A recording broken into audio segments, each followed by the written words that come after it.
cure for cancer is in the mind of a junior high girl, the odds are that we'll never find it. Because research shows that by the time that girl is in second grade, both boys and girls are well acquainted with the notion that math is for boys.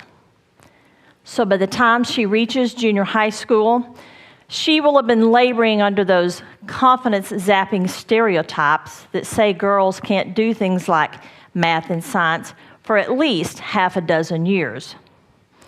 Couple that with the fact that the absolute last thing a girl in junior high wants to do is to stand out or be different, and it's no wonder that we lose many bright, capable young women in junior high school because they turn away from math and science at the very time in their lives when so many opportunities in those areas begin to open up for them.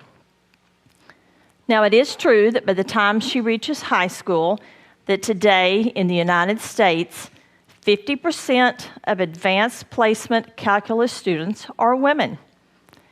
But it's also true 3 months later, when those high school seniors reach the college campus as freshmen, that only 17% of engineering majors are women. And surprisingly, that number hasn't changed in over 20 years. So the odds of that junior high girl getting the education she needs to see her dream of curing cancer become a reality, well, those odds are slim. So why is that? What's going on? What's the problem? Well, largely it's us. It's our society, our culture, if you will. Because we're the ones, whether on purpose or unintentionally, we perpetuate those antiquated, inaccurate, and to be perfectly honest, damaging stereotypes that say things like girls can't do engineering and science. But it's more than that. You see, those stereotypes fuel a lot of what's called implicit or unconscious or unintentional bias against women in engineering and science. And that implicit bias, it turns out, is more damaging than the stereotypes themselves. You see, implicit bias affects our attitudes, our reactions, our expectations of women in engineering and science. It also fuels a continual stream of what are called micro inequities or micro insults aimed at women. Things which by themselves may not look like such a big deal, but collectively, together, over a career, over a lifetime, they can add up to a lot. And they can make it really difficult for a girl or a woman in engineering or science to stick with it, to contribute, to live up to her potential, to dream. Let's look at an example of implicit bias. Research tells us that we all find it really challenging to view a woman in a traditionally male field like engineering or science as competent. We tend to devalue her contributions and dismiss her accomplishments. Let's say that you've been appointed to a new committee at work, and the charge for your committee is to hire an engineer. If I make up a resume for an engineer, just totally make it up, put anything on it that I want to, and I take that resume and I put a man's name at the top, like David. Then I take that same resume and I put a woman's name at the top, say Maria. And I take those identical resumes for David and Maria and I submit those to the hiring committee. Then research shows that the committee will evaluate David as more qualified than Maria every time, even though their resumes are identical. In fact, research suggests that Maria would have to be as much as 2.5 times more competent than David to be rated equal with him. 2.5 times. Wow. It's no wonder we don't have a lot of women and girls in engineering and science. But it doesn't stop there. It turns out that K-12 teachers are susceptible to implicit bias. Research shows that teachers call on boys more in math class than they do girls. That's true even when the teachers think that they're calling on boys and girls the same. It turns out that those stereotypes that say things like girls can't do math and science affect more than just the second graders. It's also true in things like symphony orchestra tryouts. When symphony orchestras go to a double-blind review system, one where the judges and the musicians who are trying out can't see each other, then the number of women that secure traditionally male spots like first chair trumpet skyrocket. You see, if the judges can see the gender of the musicians who are trying out, then their implicit biases, things like women don't play with as much power as men, actually affect their ability to accurately judge what they're hearing. It's the fact that implicit bias is unintentional or unconscious, that we're not even aware that we're doing it, that makes it so damaging. We think that we're being fair and unbiased, when in reality, we're acting in ways that many times are exactly opposite our intended values. Now, I know what you're thinking, but this isn't a guy thing. Research shows that women, that we are just as guilty of implicit bias in all of these situations as men are. It's not a guy thing. Like I said earlier, it's a culture thing, but it's our culture, and we can change it if we want to. We can educate ourselves about implicit bias and its damaging effects.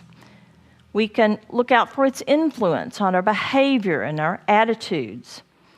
We can insist on using objective criteria when we evaluate people instead of subjective opinions. We can do all of those things. We just have to decide that it's important enough to do so.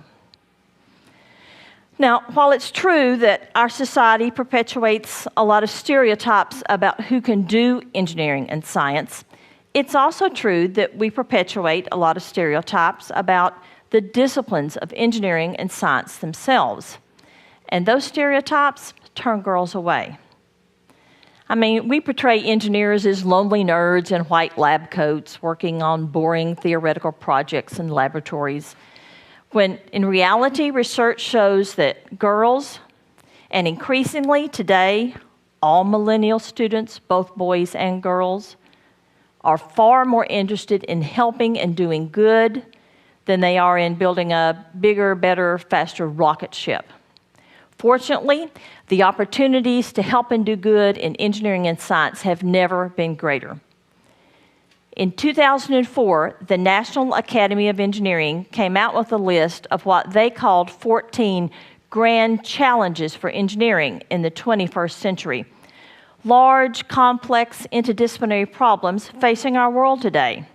Things like coming up with sustainable solutions for our burgeoning energy needs, or developing new treatments and medicines for diseases, or addressing infrastructure issues, things like crumbling roads and bridges and access to clean water, all of which provide unlimited opportunities for engineers and scientists to help and do good.